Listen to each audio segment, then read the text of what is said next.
Halo keluarga Indonesia, apa kabar? Senang sekali saya Askia Dika bisa kembali menemani Anda di hari akhir pekan ini. Nah keluarga Indonesia, selama pandemi pastinya anak-anak harus beradaptasi karena lebih banyak melakukan kegiatan di rumah saja.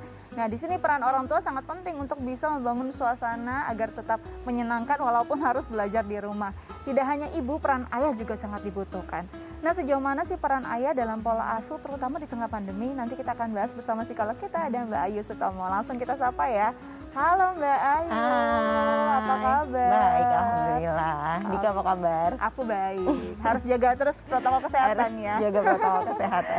Oke Mbak Ayu, ini adalah perbincangan yang seru nih. Gimana caranya ayah punya peran juga yang besar saat pola asuh anak di rumah. Apalagi di tengah pandemi, ayah juga pastinya jadi punya waktu lebih banyak nih sama anak-anak.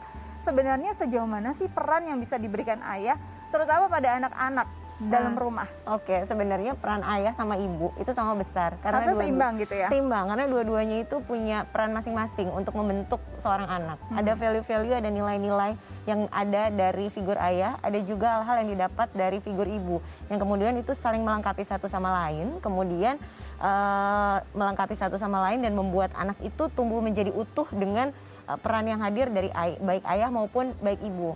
Mungkin kan karena kemudian banyak ayah yang harus bekerja dengan waktu yang lebih banyak di luar rumah, kemudian juga nilai di Indonesia yang masih banyak menyampaikan bahwa peran pengasuhan itu sebagian besar adanya di ibu gitu kan. Ya, mungkin pada akhirnya stigma yang terbentuk adalah oh ayah porsinya nggak lebih besar dibanding dengan porsi ibu, seolah-olah seperti itu. Padahal kalau kita menelaah, dua-duanya punya peran sama besarnya seperti itu. Sebenarnya itu seimbang dan sama besarnya. Mungkin karena stigmanya di Indonesia sendiri, oh kalau yang ngurus anak itu ya perempuan, ya istri, ya ibu gitu ya.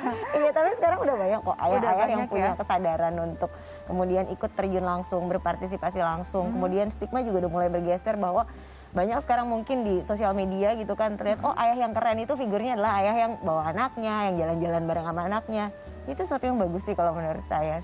Teman-teman milenial melihat ini adalah suatu hal yang keren. Tapi untuk orang tua kita kadang-kadang kok kamu yang urus anak ini, hal-hal semacam ini masih terjadi nggak sih di masa seperti ini Mbak? Masih gitu, masih ada, masih terjadi gitu kan, bahwa memang ada perbedaan, perbedaan culture lah, perbedaan budaya, perbedaan nilai juga dari orang tua kita yang dulu, kemudian dengan yang sekarang gitu masih menganggap bahwa kok yang melakukan ini bapaknya, kok nggak sama ibunya aja gitu kan. Nah itu kan kembali lagi ke kemampuan atau keterampilan dari kedua pasangan tersebut untuk menjelaskan.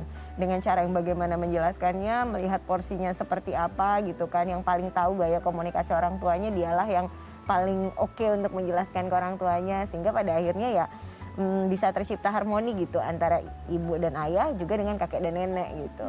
Karena memang nilai-nilai ini sulit juga karena mereka memahami nilai ini begitu lama dan diterapkan, bahkan kayak bapak kamu dulu nggak begini deh gitu ya. Benar. Jadi dianggap penurunan nilai sendiri gitu. Ada yang menganggapnya seperti itu, ada juga bahkan sebagian orang tua yang karena memang melihat sebagian ayah dan ibu gitu, karena yang melihat figur ayah dan ibunya dulu atau si nenek dan si kakek dulu, ya memang ayah nggak pernah terlibat dalam pengasuhan, akhirnya mengalami kesulitan-kesulitan pada saat harus beradaptasi berbagi peran dengan pasangan seperti itu. Biasanya misalnya ibunya punya ekspektasi tertentu terhadap peran bapak untuk lebih terlibat langsung sama anak. Tapi karena bapaknya sendiri atau si ayah tidak pernah mendapatkan figur, gimana sih sebetulnya berpartisipasi langsung dalam pengasuhan anak karena memang tidak pernah diperlakukan seperti itu oleh kedua orang tuanya sehingga tidak ada contoh, tidak ada figur.